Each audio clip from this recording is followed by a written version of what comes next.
Okay, mambo vipi? Karibu sana katika programu yetu. Naamini uko poa. Karibu sana sana sana sana. Leo tutakuwa tukiendelea tena na siku ya tatu, tunaita day 3. Siku ya tatu katika zile siku zetu 12 za kuhakikisha tunajifunza programu yetu ya jinsi ya kutajirika kupitia mradi wa kuku na bustani, safari ambayo inaanzia nyumbani. Na katika siku ya leo tutakuwa tukiangalia somo linasema wewe upo wapi katika safari ya ufugaji? Wewe upo wapi katika safari ya ufugaji? Wewe uko wapi katika safari ya ufugaji? Katika safari ya mafanikio, hatua ya kwanza kabisa ni kujitambua. Hatua ya kwanza kabisa ni kujitambua. Sasa tupo katika wazo la mradi wa kuku kama chombo kinachotusaidia kufikia ndoto zetu. Sasa somo letu la leo, kumbuka tupo katika mwendelezo wa masomo ya msingi wa mafanikio. Somo letu la leo linataka ufahamu wewe uko wapi, kwa sababu hatufanani. Na kwa sababu hatufanani, hata commitment au umakini tunaotakiwa kuwekeza ni tofauti. Sasa tunafanya nini? Cha kwanza kabisa lazima tufahamu tupo wapi. Ndio maana somo letu leo nasema jitambue. Wewe upo wapi katika safari ya ufugaji? Wewe uko wapi katika safari ya ufugaji?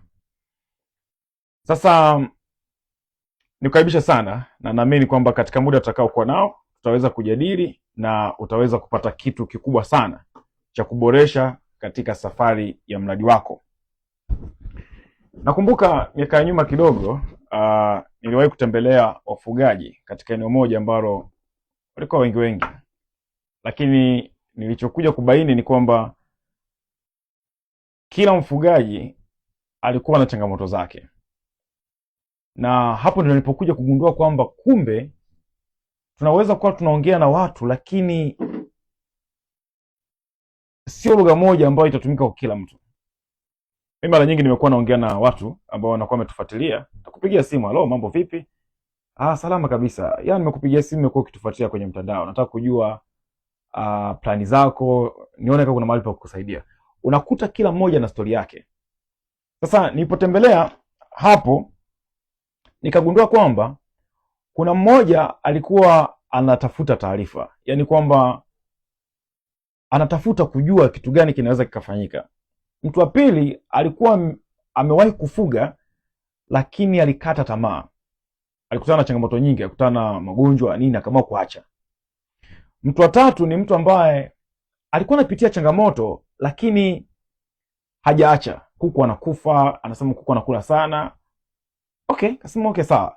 Lakini mtu wa nne alikuwa anafurahia ufugaji. Banda lilikuwa safi, anakutana na changamoto akienda zitatua, lakini pia biashara yake inakuwa. Sasa nilipochunguza vizuri nikajua kwamba tofauti yao haikuwa kuku, lakini tofauti yao ilikuwa ni ufahamu na mfumo wa ufugaji. Hapo ndo nikapata kujua kumbe wafugaji tunatofautiana. Sasa huwezi ukapiga hatua kama hujajitambua wewe upo katika kundi gani. Hapo ndio tatizo linapoanzia. Huwezi ukapiga hatua kama hujajua upo katika kundi gani. Sasa wewe upo katika kundi gani, ndicho ambacho tunataka tukiangalia katika siku ya leo kwa ufupi sana, kwa sababu nataka nikuoneshe kitu ambacho ni very serious na wewe ukafanyia kazi. Yako makundi manne tu, na wewe utaingia katika haya makundi manne. Yako makundi manne ya wafugaji. Kundi la kwanza kabisa tunasema ni kundi la watafuta taarifa. Watafuta taarifa. Hili ni kundi la kwanza. Je, wewe upo miongoni mwa kundi hili? Hawa ni watu wa namna gani? Ni kundi la watu ambao wanatamani kuingia katika mradi wa kuku. Labda wamesikia kuku analipa, lakini hawajui pa kuanzia. wamesikia. Sasa unakuta kijana ametoka chuo, natamani aingie kwenye project, hasa hajui anaanzaje, na kwa sababu ya kukosa elimu ya kujitambua, naomba nirudie vizuri, kwa sababu ya kukosa elimu ya kujitambua, watu tunaanza kuwaza kitu kimoja: kuku gani wanalipa, mradi gani unalipa, naweza nikafanya nini? Hayo ndio maswali watu wengi wanajiuliza. Sasa anaanza kuwaza kwamba kuku gani wanalipa. Sasa hawa ni watu wa namna gani? Sifa zao, wanapenda kusikiliza mafundisho, sio kujifunza. Sikiliza vizuri wanapenda kusikiliza mafundisho. Mimi naamini kwa mtu ambaye yuko serious, kwa sababu ameshatangaziwa, ameshajua kwamba kuna programu inaendelea kwa muda wa siku 12. Ina maana kwa akili za kawaida anajua kabisa mwalimu atakuja, atakuwa anazungumza vitu ambavyo vimepangiliwa. Kwa atatafuta notebook, atatafuta kalamu, anakuwa na notebook yake kwa ajili ya kutunza maarifa ambayo yamefundishwa kwa tarehe husika. Lakini sasa changamoto ya kundi hili ni wasikilizaji, sio watu ambao wako tayari kujifunza. Lakini pia wanatafuta video, unakuta amelike, nimefurahia. Sikiliza, sio kuna kitu amekuwa committed kutafuta, nimefurahia. Wanatafuta tips mtandaoni, lakini wanapenda kutembelea watu. Kuna saa unaongea na mtu anakwambia, uko wapi? Naambia niko Arusha. Nataka nikutembelee bwana. Naambia okay, karibu, lakini kabla hatujatembelea ningependa kujua umefuatilia utaratibu ambao nimekupatia kuhusiana na programu zetu. Unasikia, sijafuatilia. Unajua yuko serious. Wewe unamtembeleaje mtu ambaye umjui? Unamtembeleaje mtu ambaye hata taarifa zake huzijui? Yaani kama umeshindwa kufuatilia utaratibu uliopewa, unamtembeleaje mtu sasa? Lakini sasa sisi kwa sababu tunafanya kazi na watu na tunafahamu watu, wala hata watu umizi akili. Najua kabisa huyu yupo kwenye kundi la kutafuta taarifa. Sasa na changamoto yao kubwa sio watu wa kuchukua hatua. Wanajua mambo mengi kidogo kidogo, lakini hawajaanza. Sasa fahamu kama upo kwenye kundi hilo, ujue kwamba unatakiwa ufanye kitu gani. Sasa kama upo kwenye kundi hili, nataka huu ndio ufahamu upate. Mafanikio ni very serious case. Tunapozungumzia kuhusu mafanikio, waheshimiwa, sio kwamba ni issue ambayo mtu yote anaweza kuipata, sio rahisi. Watu wanaopata mafanikio ni watu ambao wako serious. Mafanikio hata kuonea huruma kwa sababu unafahamu tips za video, unaingia huko unasema leo nimeshajua. No, lazima utaingia mkenge tu. Mafanikio ni kitu kiko serious. Sasa sikiliza, watu wanaoshinda siku zote ni watu wanaochukua hatua. Watu wanaoshinda ni watu wanaochukua hatua. Hichi kitu nataka ukielewe. Sio watu wanaotafuta taarifa, watu wanaochukua hatua. Kwa hiyo sasa wanachukua hatua kwa kile ambacho wanakifahamu. Wanachukua hatua kwa kile wanachokifahamu. Sasa tatizo la kundi hili la kwanza ni watu wa kutafuta taarifa zaidi, sio maarifa. Ndio maana nimesema kwamba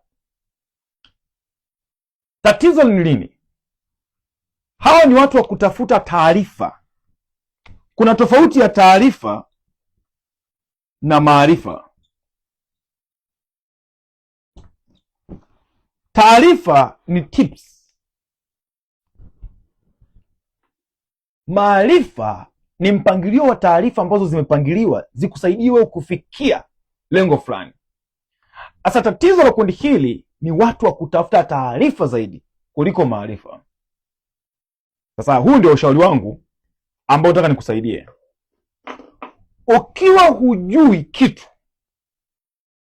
usitafute taarifa. Ukiwa hujui kitu, usitafute taarifa. Tafuta maarifa. Ukitafuta taarifa utachanganyikiwa. Sasa hivi tuko katika ulimwengu ambao ni mgumu sana kuliko ulimwengu mwingine wote ambao umewahi kutokea. Watu wengi wanafikiri tupo katika ulimwengu ambao ndio ulimwengu mwepesi kufanikiwa kuliko ulimwengu mwingine. Tupo katika ulimwengu wa confusion. Tupo katika ulimwengu wa kuchanganyikiwa. Unatakiwa utafute maarifa, usitafute taarifa. Hivi vitu vinaitwa social network, social media, mitandao ya kijamii. Ili mitandao ya kijamii ifanye kazi, inafanya kitu kinaitwa algorithm. Algorithm wanachokifanya, wanaipeleka sana hewani habari ambayo ina trend.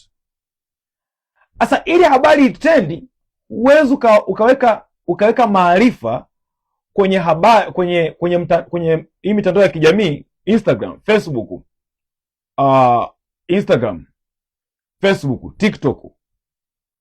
Huwezi kuweka taarifa, huwezi kuweka maarifa, utaweka taarifa. Taarifa ni tips. Kama niweke short video, tunaita kuna formula fulani ya kufanya vitu mtandaoni inaitwa AIDA. Inaitwa AIDA. AIDA ni formula inasema hivi: ukitaka kuwini mtandaoni, cha kwanza kabisa ni A, inaitwa attention. Lazima utengeneze kitu ni attention. Attention. Cha pili inaitwa interest. Cha tatu inaitwa desire. Alafu cha nne inaitwa A ambayo ni action. Sasa hiyo ndio formula inatumika kuendesha social medias, hii mitandao ya kijamii, kwa sababu watu wanataka kusocialize. Ndio maana wakati mwingine, okay, mimi najaribu kufanya live Instagram na naziacha kule, lakini ukienda ukizipitia unaona kabisa watu ambao wamefuatilia ni watu wachache ambao wako serious. Lakini ukienda kufuatilia tips ambazo nimeweka list ya sekunde, dakika moja, dakika mbili, dakika tatu, unakuta umepata views mpaka 60,000, 100,000. Lakini ukifuatilia, ukiweka maarifa, yani ukiweka somo, watu 300, watu 400, watu 500. Kwa nini?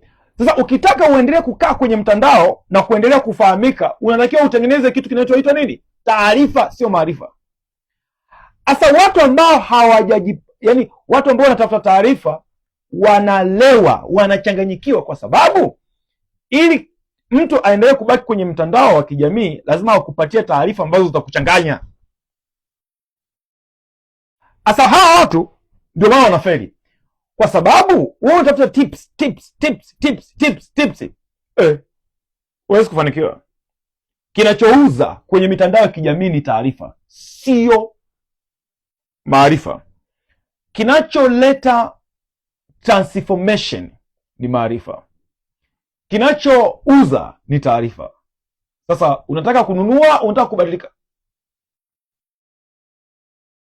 Ndio nakuuliza swali. Unataka kununua, unataka kubadilika?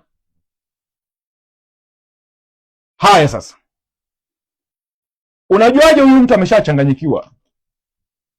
Au ndio wewe sio unanisikiliza umeshachanganyikiwa? Yaani unajuaje huyu mtu ameshalewa taarifa? Namba moja, anakuwa na mipango mingi kuliko utekelezaji. Anakuwa na mipango mingi kuliko utekelezaji. Mimi nikiwa naongea na mtu, unaambia okay, sasa ulitufuatilia kwenye mtandao, tumekupigia kujua mikakati yako na tunaona jinsi ya kusaidia. Anakwambia mimi bwana natafuta taarifa. Najua hamna kitu hapo. Yao najua hewa kabisa. Unajua hapa hamna kitu. Unajua mimi wao naambia makavu kwa sababu gani? Kwa sababu mwisho wa siku utapata mtu akukwambia vitu ninavyokuambia.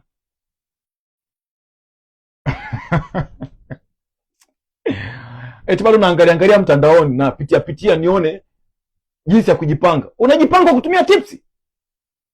Are you serious? Unajipanga kutumia tips mtandaoni?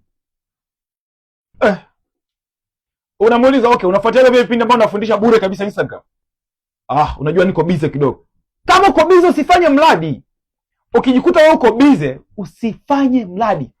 Utafuga nini cha kuku ambacho kiko serious, ambacho utaweka chini ya milioni 2 na kuendelea? Sawa, utaanza na kuku kwa 5, 6, 10, 20 na kuendelea. Unaanza kuja kuwa serious. Unafanya kitu gani ambacho kiko serious, ambacho utawekeza kuanzia milioni 2 na kuendelea? Unakwenda kuwekeza milioni 2 na kuendelea, halafu unasema umekosa muda wa kujifunza? Mungu atusaidie. No, hawezi kutusaidia wajinga. Mungu asaidie watu wajinga. Lazima ukae chini utafute maarifa, sio tipsi. Unajuaje huyu mtu ana mipango hewa? Yaani huyu mtu haendi kufanikiwa. Namba moja, yani ameshalewa taarifa.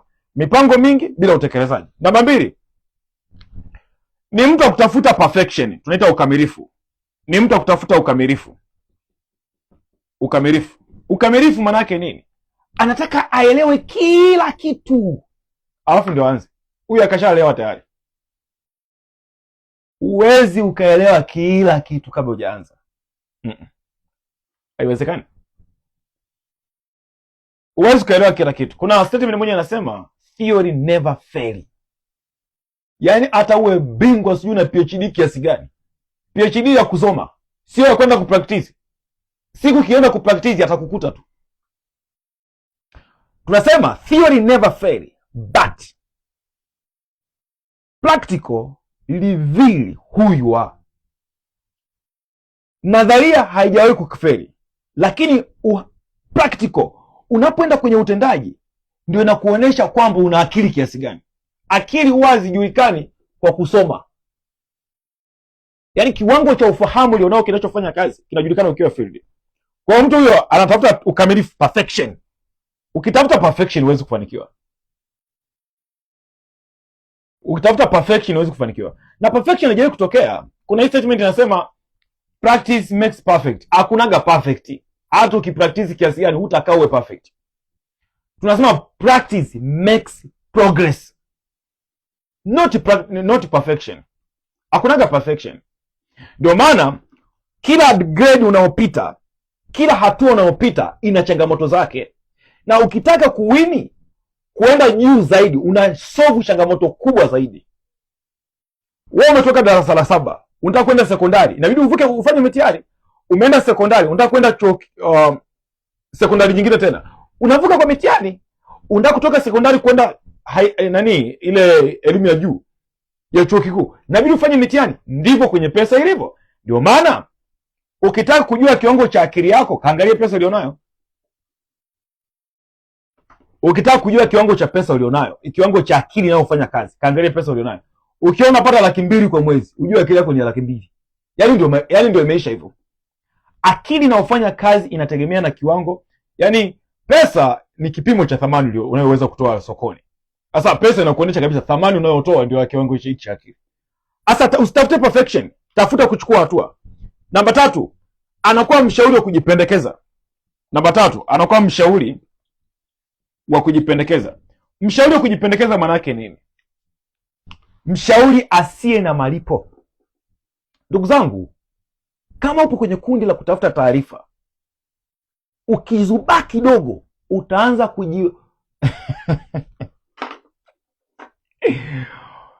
Mimi nakumbuka mentor wetu wa strategia alikuwa anatufundisha kitu kimoja ambacho tulikuwa tunacheka sana. Akasema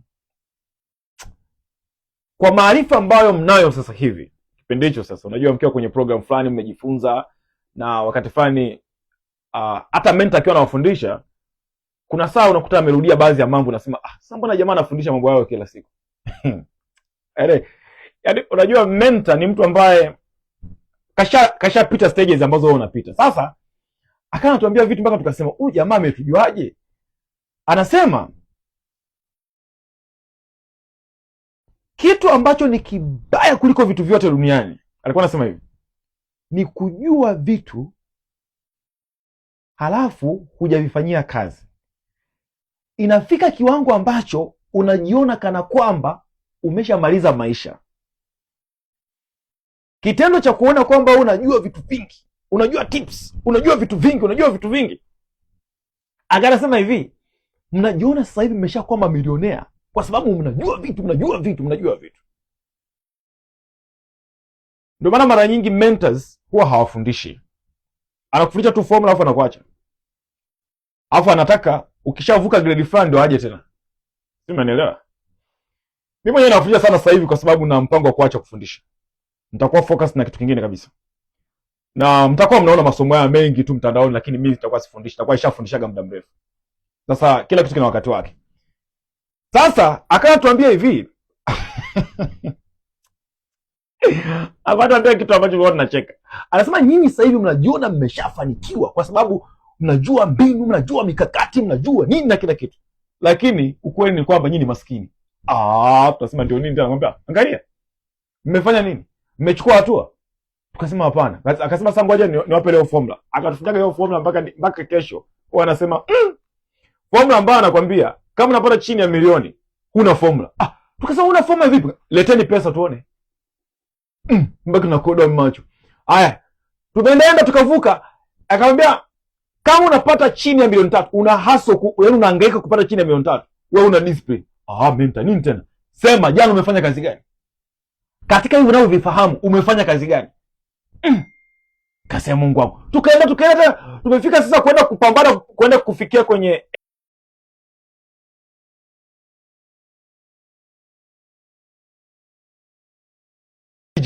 yaani kila siku unagundua kwamba kila unapochukua hatua unagundua bado ni mjinga.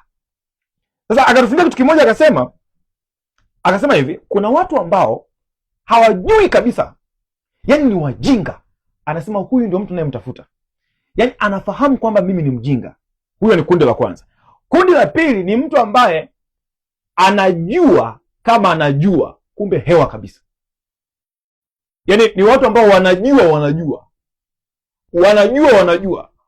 Ni wale watu ambao ndio wanaingia kwenye hili kundi, wanakuwa washauri wa watu lakini hawana matokeo. Sasa hivi ukiangalia mtandaoni kuna washauri hivi kwenye kila eneo, yaani washauri ni debe kila eneo, lakini sasa ukisikia tu ushauri unajua hamna kitu hapa. Kwa mtu akiwa anaongea tunajua huyu katengeneza, huyu kafabricate, huyu haongei uhalisia wa kile anachoongea, hajawahi kuishi hichi kitu. Sasa ukiwa umekiishi kile kitu ambacho yeye anakiongea, unajua amefabricate. Ukiwa hujakiishi huwezi kujua. Sasa kwenye kundi hili naomba nisiwapeleke mbali sana, nataka niwafundishe kitu ambacho nimepanga. Hao mengine wanatokea mbele ya safari. Huyu ni mtu anakuwa mshauri wa bure. Anajifanya kila kitu anajua lakini hamna kitu. Sasa usiingie kwenye hilo kundi. Anakosoa hadi matokeo. Ingekuwa hivi. Ingekuwa. Tunaitaka ni mashabiki. Umeshaenda kwenye kushangilia, watu 22 tu ndio wako uwanjani, alafu hao wa nje sasa ambao hawajui, miguu yote ni ya kushoto. Huyo angepiga hivi, huyu jamaa naye ni yaani angepiga hivi. Mbona sio wewe haupo pale? Mbona wewe hauko miongoni mwa watu 22? Namba 4, unajuaje huyu mtu amelewa? Anakuwa na chuki. Namba 4, anakuwa na chuki zisizo na maana, lawama, negative kibao, huyo mtu. Namba 4. Namba 5, anakuwa na wivu. Namba 5, anakuwa na wivu. Kwa sababu gani? Ana wivu wa kutokuwa na matokeo. Hawa watu kwenye kundi hili mara nyingi huwa wanalewa, mara nyingi huwa wanachanganyikiwa. Sasa akishachanganyikiwa, rafiki yangu, tunaruhusiwa kuwapenda watu wote, lakini naomba nikushauri kitu kimoja cha bure kabisa. Usije kuwa na rafiki na mtu ambaye ni negative. Moja kati ya kitu ambacho watu waliofanikiwa wanachunga sana ni marafiki. Usikae na mtu ambaye ameshalewa taarifa. Kwa nini maskini wanazidi kuwa maskini na matajiri wanazidi kuwa matajiri? Kwa sababu kampani ya tajiri ni matajiri wenzake, kampani ya maskini ni maskini wenzake. Sasa ukitaka kuwa tajiri, jambo la kwanza kabisa lazima ubadilishe watu unaotembea nao. Sasa kuwabadilisha wale watu sio shughuli ndogo. Kwa nini sio shughuli ndogo? Wale watu huwa wanatengeneza mazingira usitoke. Wewe sasa hivi unafuatilia mafunzo, yeye anaangalia movie. Wewe unafuatilia mafunzo, yeye yupo kwenye umbea. Wewe unafuatilia mafunzo, yeye yupo kwenye mambo ya ajabu ajabu. Unapokuja kwa sababu ni rafiki yako, unaposhare naye mawazo, huwa wana sense kwamba huyu ameshaanza kupata ufahamu. Wakisha sense umeanza kupata ufahamu, au kuacha utoke kirahisi. Sasa kuna saa unakuta amekuwa negative kiasi ambacho anaanza sasa, umeanza kuchukua watu hatua kidogo, anakuja anakuwa negative. Sasa unasema mtu mbona sasa hivi amenichukia ghafla? Anakuchukia kwa sababu hataki utoke ulipo. Ndio maana anakuambia mwenye nacho ataongezewa, asiye nacho hata kile kidogo atanyang'anywa. Atanyang'anywa kwa sababu kuna nguvu inamvuta kubwa kuliko kumpeleka mbele. Kutoka kwenye cycle ya umaskini inahitaji neema na hekima ya juu sana. Yaani inahitaji maombi ya kimkakati, kujifunza kimkakati, na wakati mwingine kulipa gharama ambazo ni kubwa sana. Ilinichukua mimi gharama kubwa sana kutoka nyumbani kuhamia kuja Arusha. Yaani nilitumia nguvu kubwa sana. Kumbuka nilishawaambiaga story kwamba miaka 7 sijawahi kurudi nyumbani. Kwa nini? Sio rahisi kutoka kwenye cycle ya umaskini. Yaani sio rahisi hata kidogo. Siwezi kukufariji kwamba ni rahisi. No. Natakiwa ufunge mkanda. Otherwise unataka kuwa mtu wa kawaida. Mwisho kabisa, kama upo kwenye kundi hili, huu ndio ushauri nakupatia. Namba 1, amua kuwa serious, kwa sababu sio kundi jepesi. Namba 1, amua kuwa serious. Namba 2, tafuta mwongozo wa maarifa, usitafute taarifa. Funga mitandao yote. Sikiliza, huu ni ushauri mgumu kidogo. Funga mitandao yote ambayo umejiunga inayokupa tips za kuhusu unachotaka kufanya. Kama unataka kufanya mradi wa kuku, funga zima zote kwanza. Focus na mtu mmoja ambaye tafuta program. Meneno chokiongea na hapa ushauri ambao ni mgumu kidogo. Yaani sijui kuna mtu unafuatilia kuhusu bustani zima. Unafuatilia kuhusu kuku zima. Na zile information sasa hivi mitandao iko hivi. Sio lazima mtu umemfollow. Ukiwa unafuatilia tu taarifa fulani zinaanza kuja. Zima kwanza zile taarifa. Focus kwanza na program. Tafuta mtu mmoja hata kama sio sisi, wakufundishe kwanza mwongozo wa nini ambacho unatakiwa kufanya. Ukishapata ile program nzima sasa, yaani ukaona kwamba hii ndio program nzima, baada ya hapo sasa ndio unaweza ukamfollow mtu yoyote ambaye unaona anafundisha hiyo vitu. Kwa nini nasema hivyo? Ni hivi, ukiwa hujui kitu huwezi kupima kitu kibaya na kitu kizuri. Ukiwa hujui kitu sahihi huwezi kupima hiki ni sawa sio sawa. Mimi mwenzenu ninachokuambia ndicho ninachokiishi. Wakati nimejua kwamba nataka kujifunza kuhusu biashara, mentor wangu wa kwanza kabisa alikuwa mentor wa confidence. Nilikuwa najua mimi ni muoga, siwezi kuongea mbele za watu. Nikamtafuta yule bwana, nikakaa naye miaka mitatu ananifundisha na practice. Nikatoa miezi 40 ya kujifunza na kujiequip kwa hazi ambayo leo nipo. Baadaye nikagundua kwamba nahitaji strategy, nahitaji mikakati ya biashara. Yaani nahitaji sasa kubadilisha confidence yangu kuwa pesa.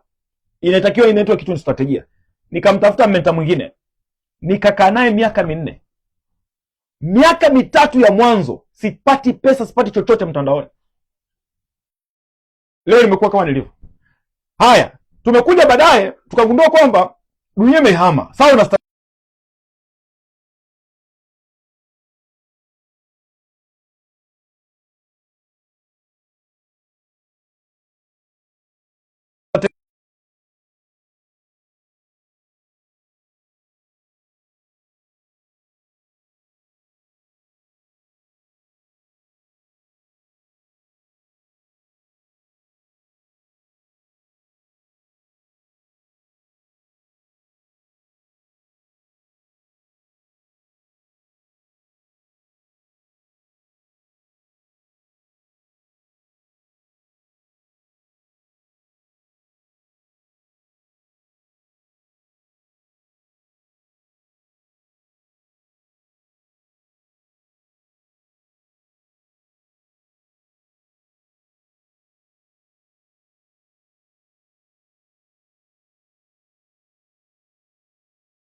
bado inakataa.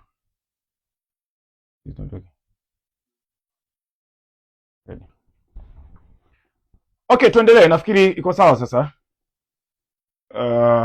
Haya, mcomment hapo chini tumeishia wapi sasa, ili comment hapo chini tumefikia wapi, umesikia mpaka wapi, alafu tuweze kuendelea. Lakini pointi yangu ya msingi ilikuwa ukitaka kutoka kwenye kundi la kwanza unatakiwa utafute kitu na kita maarifa ya kimkakati, yaani maarifa ambayo yamepangiliwa. Hapo ndio utaweza kufanikiwa kuvuka kwenye hiyo level. Hakuna kitu kinachanganya kama unasikia kila mtu anasema mambo yake, alafu sasa hauna uwezo wa kupima, yaani hauna uwezo wa kujua kwamba ni sawa au sio sawa. Sasa hiyo ndio changamoto tulionayo. Kwa hiyo naamini kabisa chukua hiyo hoja, fanyia kazi na itakusaidia. Sasa kundi ambalo linafuata, kundi lingine tunasema ni watu waliowahi kufuga lakini walikata tamaa. Kundi la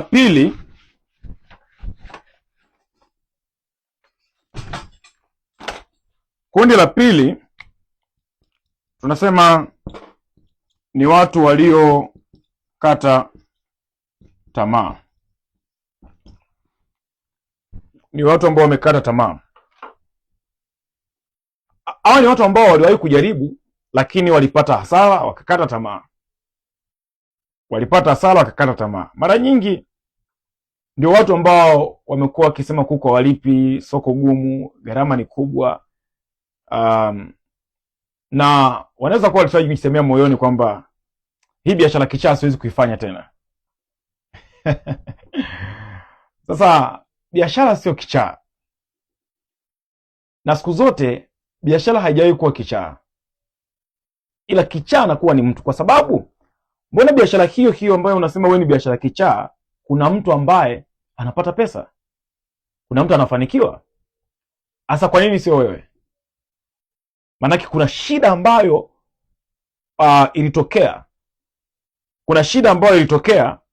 Na ndio maana ile biashara haikufanya vizuri. Sasa basi, ili uweze kurudi tena, kama wewe unapitia kwenye hii sasa hivi, ili uweze kurudi tena, kama cha kwanza kabisa lazima ujue sababu gani iliyopelekea ukapata hasara. Yaani sababu gani ambayo ilipelekea ukafeli. Hicho ni kitu cha kwanza cha kujua. Sasa labda ulikurupuka. Unajua kuna ile umepata mtaji, umesikia kwenye ofisini kwako au kazini kwako kuna mkopo, ukachukua. Kuna watu ambao wakishakuwa na pesa ndio wanatafuta kitu cha kufanya. Yaani mtu akishakuwa na pesa ndio anatafuta kitu cha kufanya. Haya, labda kuna mtu alikupa akasema, bwana sikiliza, nataka uanzishe mradi. Je, nikikupa pesa utafanya mradi gani? Nitafanya mradi wa kuku. Sasa ulisema tutafanya mradi wa kuku, hukutafuta taarifa. Asa cha kwanza kabisa gundua kwa nini ulikosea. Kwa nini ukupata matokeo. Hicho ni kitu cha muhimu sana. Sasa baada ya hapo sasa unatakiwa kufahamu kwamba mradi wa kuku sio mradi mbaya, isipokuwa wewe ndio ulikuwa mtu mbaya. Sikona nielewa vizuri. Unatakiwa ufahamu kwamba mradi wa kuku sio mradi mbaya, lakini wewe ndio ulikuwa mtu mbaya. Sasa kama ni wewe umekata tamaa, swali la msingi ambao nataka ujiulize, kwa nini sasa hivi unanisikiliza? Kwa sababu mtu aliyekata tamaa na kweli hataki kurudi, hatafuti uwezekano. Wewe unanisikiliza kwa sababu Mungu bado na mpango na wewe juu ya wazo hilo. Mimi ambacho nimejifunza kwenye maisha ni kwamba watu huwa hawaachi kufuga, ila huwa wanapumzika. Hichi ndio kitu ambacho nimejifunza. Kwa sababu hivi unachaje kufanya huu mradi wa kuku? Unakuta umeacha, baada ya miaka mitatu umemtembelea ndugu yako au rafiki yako, unakutana na kuku, unasema na mimi ngoja nirudi kwenye mradi. Asa kosa hilo uliona ni kwamba kweli watu wanapumzika, lakini siku akirudi wanarudi wakiamini kwamba Kama mwanzo alikuwa anafuga kuku 100, akirudi sasa hivi anaweka 300. Ili ni kosa pia. Kama mwanzo ulifuga kuku 100, hakuna kitu umebadilisha. Ukirudi ukaanza na 300, utapata hasara mara 2 yake. Asa unachotakiwa kufanya ni kwamba kama uliishia 100, tafuta kwanza kosa gani, tatizo gani ambalo lilipelekea ukaacha. Ukishajua lile tatizo, umetafuta majibu, anza kwa idadi ile ya mwanzo, usiongeze. Upate kwanza uzoefu. Ukishapata uzoefu ndio uendelee. Ukipata uzoefu endelea. Na kitu kingine ambacho naomba niwaongezee hapa, ikago hivi kwenye kupractice, kwenye kuanza. Siku zote iko hivi. Kwa mfano, hii ngoja niwaulize, mko tayari niwapatie hii formula? Andikeni neno ndio hapo kwa sababu iko nje ya topic yangu. Lakini nataka niwapatie. Nikipata ndio 4 naweka.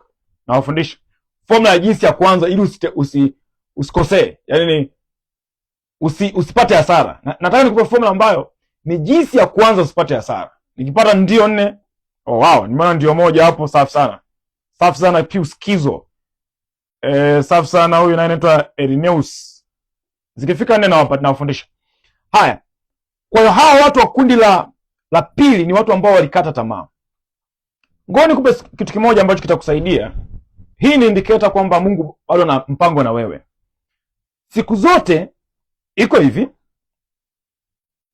Ukitaka kujua kwamba hii idea ni yako, huwa haipimwi umekosea mara ngapi. Huwa haipimwi umekosea mara ngapi. Lakini huwa inapimwa kwa kile kitu kutoka moyoni. Ukitaka kujua kwamba hichi kitu ni cha kwako, huwa haihesabii kwamba umekosea mara ngapi. Huwa kile kitu hakiondoki moyoni. Hiyo ni indicator kwamba hiyo kazi ni ya kwako. Yaani hata kama ulipata hasara milioni 10, hata kama ulipata hasara milioni ngapi, kitendo cha kwamba kile kitu hakitoki moyoni, hicho kitu cha kwako. Kaa chini, tafuta jinsi ambavyo unaweza kurudi tena, anza kidogo kidogo, lakini nataka nikwambie hiyo ndio ishara ya kwamba utafanikiwa sana. Mimi na wanafunzi wangu mmoja ni Nizaeli. Nizaeli amekuwa anapenda sana kufuga kuku. Anaweka 200 wanakufa, anaweka 300 wanakufa, anaweka 400 wanakufa. Aliweka zaidi ya mara 5.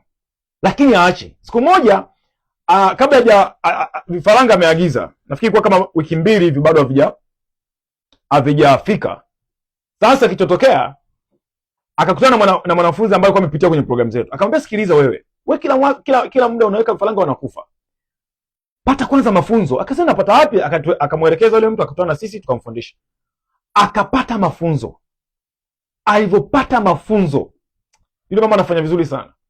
Mpaka aliwahi kupata soko moja, yeye kila kifika Pasaka hizi sikukuu alikuwa anapata oda ya kuku 20 wakiwa wameshachinjwa. Iwe ana kuku iwe hana, lazima hiyo oda apate. Kuna taasisi moja ilikuwa inampatia. Kila sikukuu, mwaka mpya, Krismasi, Pasaka, Eid, whatever. Lakini sasa ni mtu ambaye alikuwa anapenda kufanya ila alikuwa hana ufahamu. Sasa hii ni statement ambayo ni nzuri sana kuiandika, wewe unaikumbuka. Tunasema hivi, chochote unachokipenda kinaitwa passion. Sasa nasema hivi, passion without skills is hobby. Iko tu hobby. Unapenda kufuga kuku, lakini kwa sababu hauna ujuzi inakuwa hobby. Ni kama leo mtu anapenda kucheza mpira, anapiga mpira hapo na pale, lakini kwa sababu hana ujuzi, hajajifunza ule mpira kitaalamu, anaisha kuwa na hobby. Weekend anapiga hapo mpira, hana chochote, mpaka anazeeka, anakufa, hana hela chochote kile. Sasa angalia, ukichukua passion, kile kitu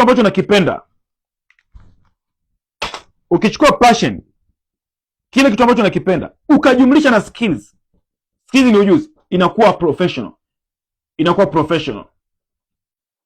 Yaani inakuwa kazi. na kazi yoyote ambayo imetoka kwenye passion lazima uwe tajiri. Kazi yoyote ambayo imetoka kwenye passion lazima uwe tajiri. Mimi naongea na nyinyi, I'm passionate na hichi kitu ninachofanya. Mimi passion yangu ni kuona watu wanainuka. Yaani haijalishi chochote ambacho nitakigusa, kwa sababu kile kitu kina connection na watu wanainuka. Yaani mimi nakipenda na ndio maana tunaongea hata mpaka kesho. Ili mradi tu uinuke hapo ulipo. Sasa angalia, kama napenda watu wainuke na sijiongezi, sisomi, sitafuti taaluma, sijifunzi ujuzi, inakuwa hobby. Lakini angalia, nimeconnect kitu ninachokipenda, nimepata ujuzi, imebadilika imekuwa kazi. Kazi maana yake ni nalipwa, napata pesa na maisha yanaendelea. Simple. Sasa wewe una passion ya kufuga. Sasa kila siku vinaferi kwa sababu una ujuzi. Kitendo cha kujua kwamba hichi ndio kitu ambacho kinajirudia, kinatoka moyoni, ni mzigo unatoka ndani yako. Nataka nikwambie hiyo ndio siri ya mafanikio yako. Mimi nikikutana na mtu ambaye ni passion yake kweli, yuko serious na yuko tayari nimuingizie ufahamu, mimi na uhakika miaka 3 unakuwa tajiri. Sisemi kwa sababu nakwambia yani nikushawishi unielewe. Kama umepita kwenye peji zetu, unaona zile shuhuda za wale watu, utagundua kwamba hichi kitu kinawezekana. Yaani kama umepita kwenye zile peji ambazo tumekutumia, sio ni WhatsApp, umepitia vizuri kabisa, ukasikia story watu wanavyoongea, unajua kitu gani ninachokwambia. Juzi nimekutana na mwanafunzi juzi, yes. Tumekutana naye benki, anakuja kuweka pesa, anasema Ahazi, usingekuwa wewe, leo nisingekuja benki kuweka pesa. Ni mtu ana project inazalisha vifaranga Arusha.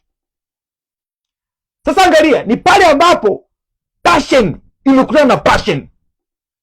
Yaani mimi na uhakika kabisa kwamba nikikutana na mtu ambaye ni passion, achana na wale watu wanasema mmekosa kazi ya kufanya, anatafuta cha kufanya. Wanakujaga leo kama zimamoto, kesho wanaondoka. Wapo na wenyewe wanakuja, lakini ukipata yule mtu ambaye ni passion yake, yani ukachukua passion ukajumlisha na skills, yani wewe utajiri uko hapa asubuhi. Utajiri huu hapa. Kwa sababu gani? Maisha, safari mafanikio sio straight, ina ups and down. Kitakacho kusaidia uendelee kubaki kwenye safari ni ule moyo wa kupenda kile kitu kiendelee. Tofauti na hapo, umekutana na changamoto unakimbia. Haya, manake ni nini? Nachokuambia ni hivi, kama umeikata tamaa na bado unaendelea kutafuta, point ya msingi ni hii hapa. Tambua kwamba mambo yalikuwa magumu, ulipata hasara kwa sababu sio vitu ni vigumu, ni kwa sababu ya ujinga. Sasa kwa sababu umeshajua ulipata hasara kwa sababu ya ujinga, sema hivi, nimejifunza, sasa naendelea kwenda mbele. Haya, naomba niwafundishe kitu ambacho nakuwafundisha kwa sababu naona mmetimia. Ni hivi, ukitaka kuanza project yoyote usipate hasara. Kwa mfano, kama umepiga hesabu kwamba inagharimu milioni 1, si ndio? Usichukue milioni 1 yote ukaiweka kwenye mradi, utapoteza. Fanya hivi, chukua milioni 1 ganya kwa 4. Hii ni hesabu ambayo hamna mtu atakufundisha. Nitakufundisha kwa sababu sisi wengine tumezipitia. Maana yake ni kwamba utagundua katika hii milioni 1 ni 2.5 laki. Hiyo ya kwanza. Ya pili 2.5 laki. Ya tatu 2.5 laki. Ya 4 2.5 laki. Umeona kinachotokea?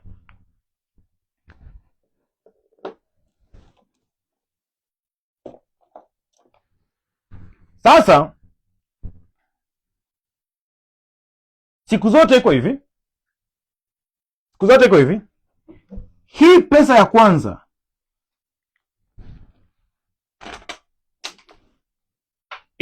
kwanza, hii. Wow. Siku zote, naomba sikiza vizuri. Hii pesa ya kwanza huwa inakuwa ni ada ya ujasiriamali. Maana yake nini? Mara nyingi pesa ya kwanza inakukaribisha. Tunasemaga hii ni pesa ya kukutoa wenge.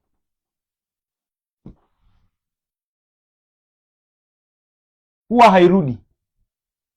Hii itapotea. Haitapotea, itapotea pesa, lakini utaachiwa kitu kinachoitwa experience.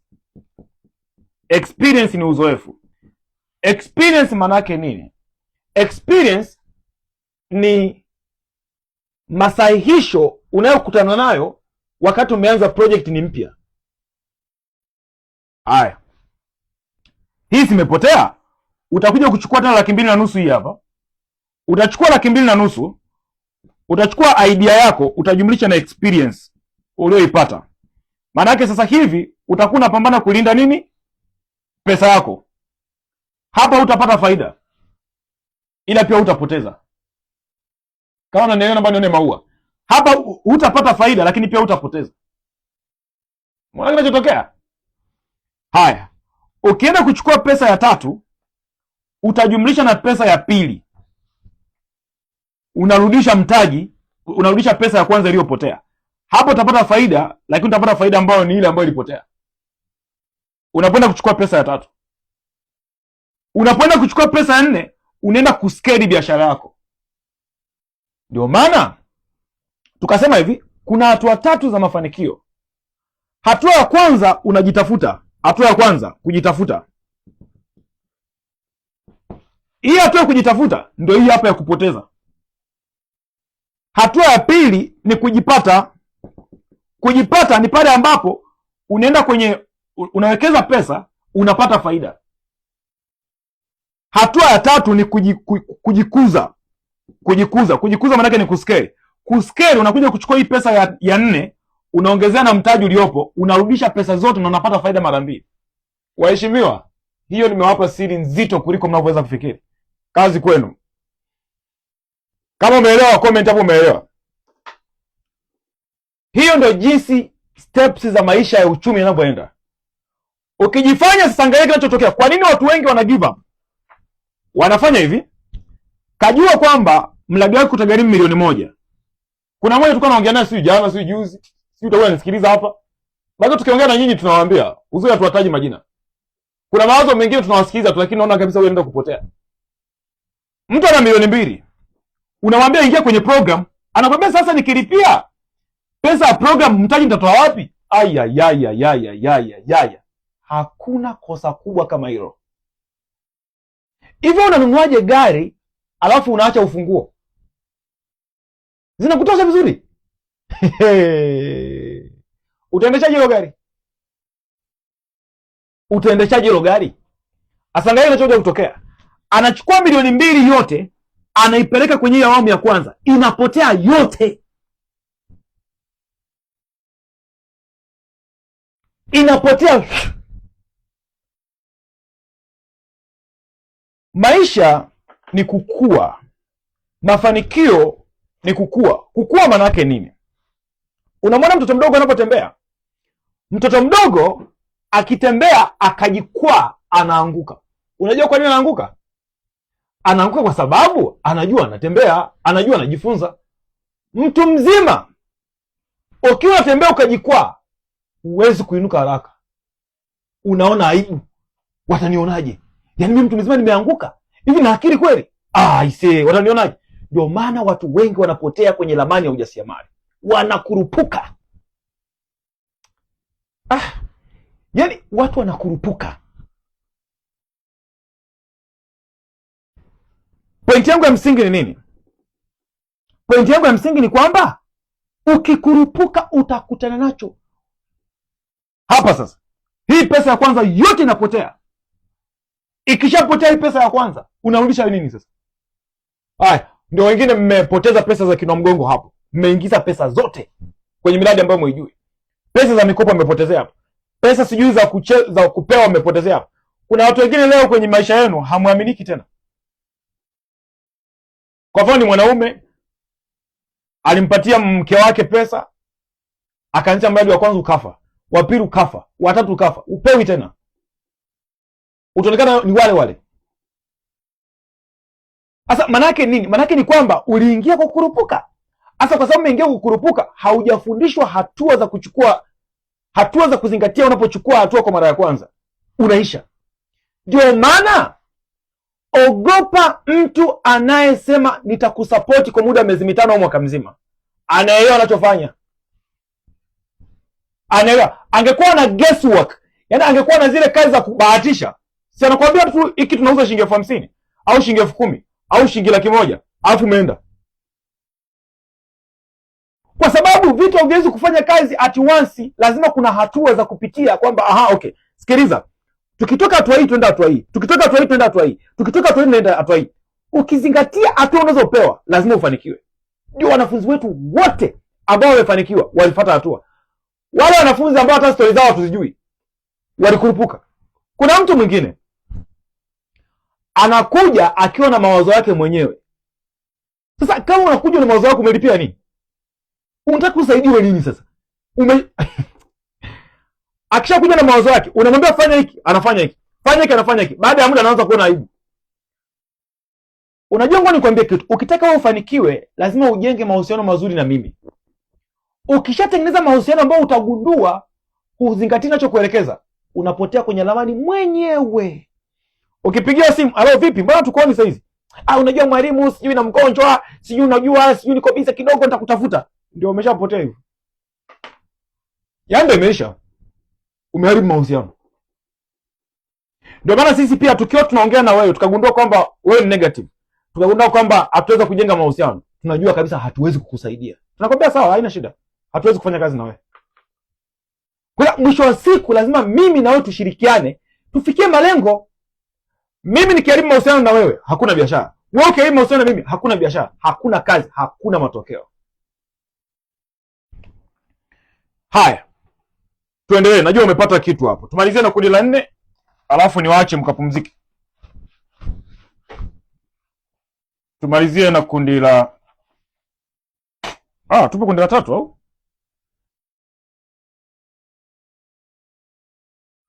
Okay. Kundi la 3 wako ICU. Wako ICU. Ni watu ambao wanaendelea na mradi lakini wanapumulia mashine. Hao ni watu ambao labda kuna changamoto kubwa kwenye chakula. Kuku wanakufa sana. Tunatumia video kila siku. Sisi kwenye WhatsApp yetu kila siku lazima tutumie majanga ya watu huko mtaani. Leo tumetumiwa mtu amechanja kuku ndui wakaanza kufa. Sasa akatumia kuku ambaye yaani unaangalia picha za kuku mpaka unasema Mungu wangu, Mungu ahurumie hao watu wako. Wanapumulia mashine wengi sana. Hawajaacha mradi. Tofauti na kundi la mwisho tulilojadili la kutakata tamaa, ni tofauti na mtu ambaye yuko ICU. Mtu ambaye yuko ICU, yani yule mtu ambaye anaendelea kufuga lakini hali ni mbaya. Hali ni tete. Sasa hapo na machaguo mawili. Chaguo la kwanza ni kufuta mradi wote, kwanza upya. Cha kwanza, tafuta ufahamu. Tafuta program. Ukishatafuta program, tutakushauri. Tutaangalia kama tayari una kuku ambao wanafaa kuboreshwa, tutasema tunaweza kuboresha. Lakini tukigundua kwamba hawafai, na sehemu gani ambayo ni ya kugundua hawafai? Ni kwenye mbegu. Tukigundua kwenye kuku wako mbegu sio bora, tunaondoa wote, kwa sababu hapa utakesha, utatwanga maji kwenye kinu. Kosea vyote, usikosee mbegu bora. Yaani kosea vyote, lakini usikosee mbegu. Tukigundua tatizo ni mbegu bora, lazima tuanze upya. Lakini tukigundua mbegu ni nzuri, changamoto ni lishe na chakula, kuku anakula sana, tutaanza kushughulikia pale. Kuku anaugua sana, tutaanza kushughulikia pale. Na mwisho wa siku utafanikiwa. Kundi la mwisho kabisa, naona muda wangu umeisha. Ni la watu wanaofurahia mradi. Hii ni ndoto yangu. Na naamini kila mmoja anastahili kuingia kwenye kundi namba 4. Tunasema ni kundi la watu ambao wanafurahia mradi. Wanafurahia mradi. Watu wanaofurahia mradi maana yake nini? Hawa ni watu ambao wanafuga, wanapata faida. Na hata wakikutana na changamoto, wana uwezo wa kutatua changamoto zao. Ni watu ambao wanajua jinsi ya kutatua changamoto. Unajua maisha yako hivi, haitafika kwenye maisha siku utakuwa huna changamoto. Hapana. Na hatujifunzi kukwepa changamoto. Tunajifunza jinsi ya kukabiliana na changamoto ili tuvuke tuende mbele. Sasa ili uvuke uende mbele kwa kutatua changamoto, unahitaji vitu viwili. Cha kwanza, unahitaji tunasema structured knowledge. Structured knowledge manake nini? Manake maarifa yaliyopangiliwa. Hiki ni cha kwanza unakihitaji. Kitu cha pili, unahitaji kitu kinaitwa community. Community manake nini? Jukwaa la jamii ya wenzako ambao wanafanya kitu ambacho wewe unafanya. Hapo ndio utafanikiwa. Tofauti na hapo, huwezi kufanikiwa. Ukipata structured knowledge, ni program kwa mfano, manake unakuwa unajua nini cha kufanya ili upate nini. Structured knowledge inakupa formula. Kwa unakuwa sio mtu tena wa kubahatisha. Lakini jukwaa linakupa hamasa. Niliwafundisha jana kwamba unahitaji mentor.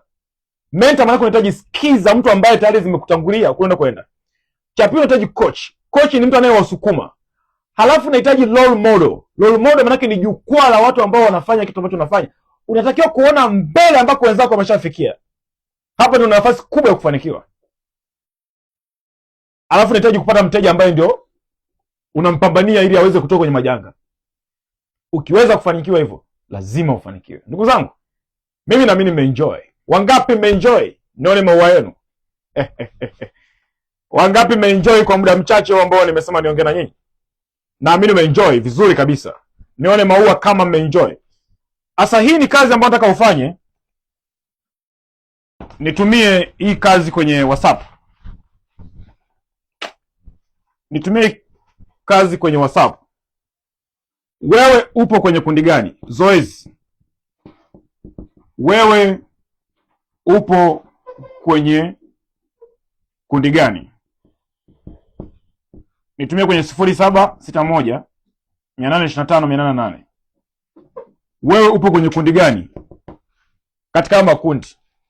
Watu waliokata tamaa, wanaotafuta taarifa, wanaopumulia mashine au wanaofurahia ufugaji. Nitumie, nitafurahi kuona comment yako. Kitu kingine cha msingi niwakumbushe, tuna program ambayo kwa watu ambao mko serious, mnaotaka tuwashike mkono hatua kwa hatua. Ni program ambayo ni ya mtu ambaye anataka kufanikiwa katika mradi wa kuku. Tunakupa support ya mwaka mzima, tunakupatia mwongozo wa mafunzo yatakao kukupa mwongozo, lakini tutakuwa na wewe bega kwa bega mpaka tuhakikishe unafanikiwa. Sasa kama umewahi kutufuatilia, pitia programu yako, alafu angalia ofa ambayo tumekupatia. Kama hujawahi kutufuatilia, tutumie ujumbe. Of course utatutumia kwenye hii namba hapa 0761825888. Ila tulitoa ofa ambayo ni special offer. Kama unataka, tunatoa support ya mwezi mmoja kwa ajili ya kukupatia ushauri na kuhakikisha unafanya vizuri. Sasa support ya mwezi mzima na programu yake inakuwa ni 133. 133. Tulikupatia offer ulipie shilingi 50,000. Sasa kama uko interested kuweza kuingia kwenye hii program ya awali ili uweze kupata support, tuma neno program kwenye namba hii alafu tutakupatia mwongozo wa jinsi ya kulipia na uweze kuwa sehemu ya jamii yetu. Mimi na mimi nimeenjoy. Hongereni sana kwa kuendelea kufuatilia. Tukutane tena wakati mwingine. Na Mungu awabariki sana.